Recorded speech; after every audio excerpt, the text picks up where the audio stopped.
ఈ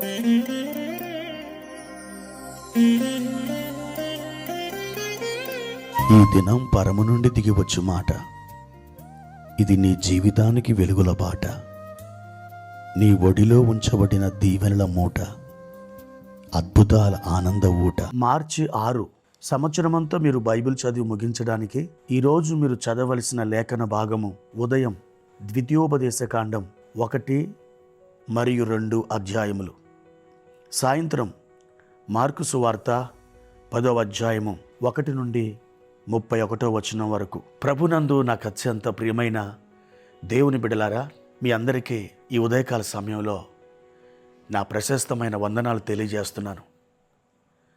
దేవుడు మనకు ఒక నూతన దినాన్ని అనుగ్రహించారు.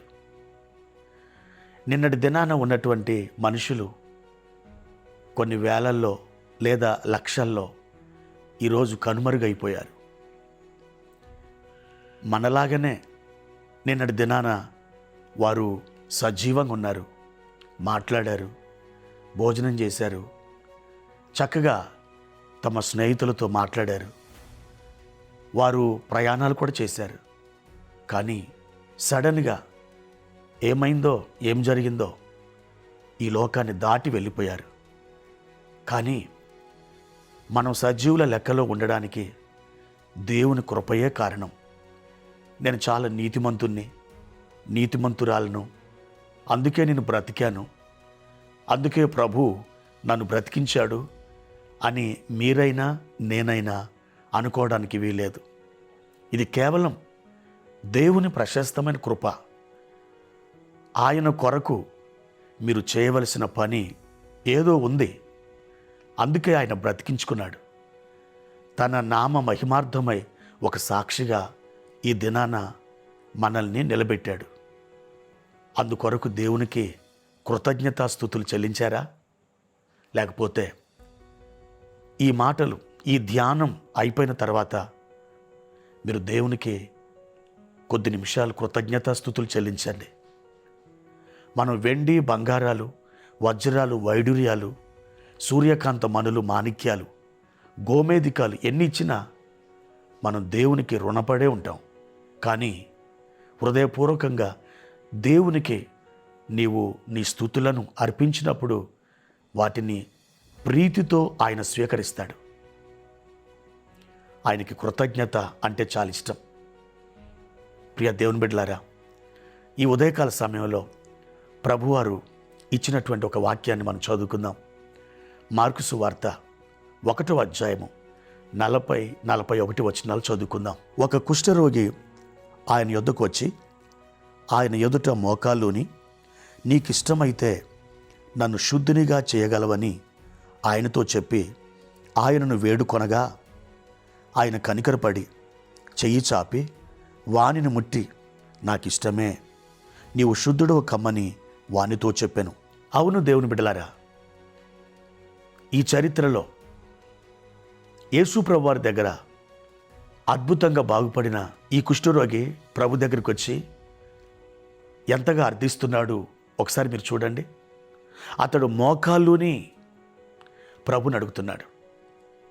ప్రియ దేవుని బిడ్డలారా, యేసు ప్రభు వారు ఉన్నటువంటి ఆ స్థలములో ఎన్ని రాళ్ళున్నాయో, ఎన్ని ఇసుక రేణులు ఉన్నాయో, అలాంటి స్థలములో ఈ కుష్ఠరోగి తన దేహంలో ఈ కుష్ఠరోగం యొక్క పుండ్లు కలిగిన అతడు మోకాళ్ళుని ప్రభుని అడుగుతున్నాడు.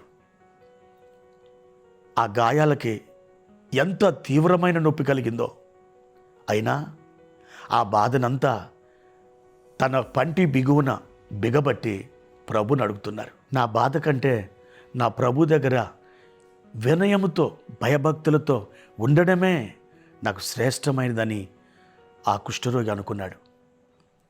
అందుకే అతడు మోకాళ్ళుని ప్రభుని అర్థిస్తున్నాడు.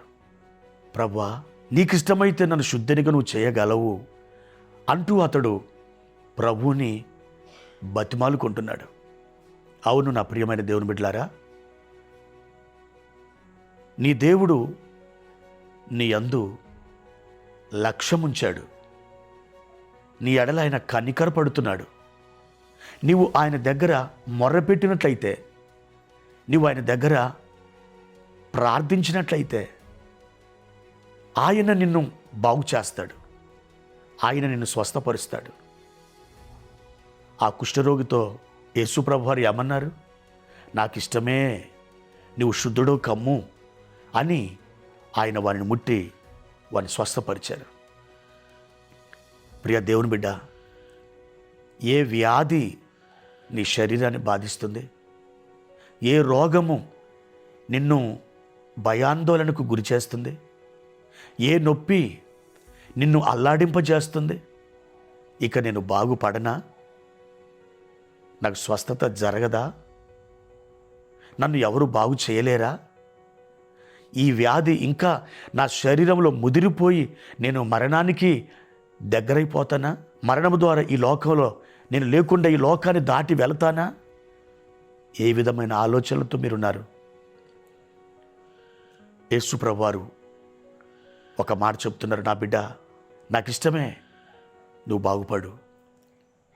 యేసు ప్రభువారు కలువరి సిలువలో ఆయన ప్రాణం పెట్టినప్పుడు ఆయన పాపం కొరకు మాత్రమే కాదు, మన వ్యాధుల నుండి, మన రోగముల నుండి మనల్ని విడిపించడానికి ఆయన ప్రాయశ్చిత్తం చేశాడు.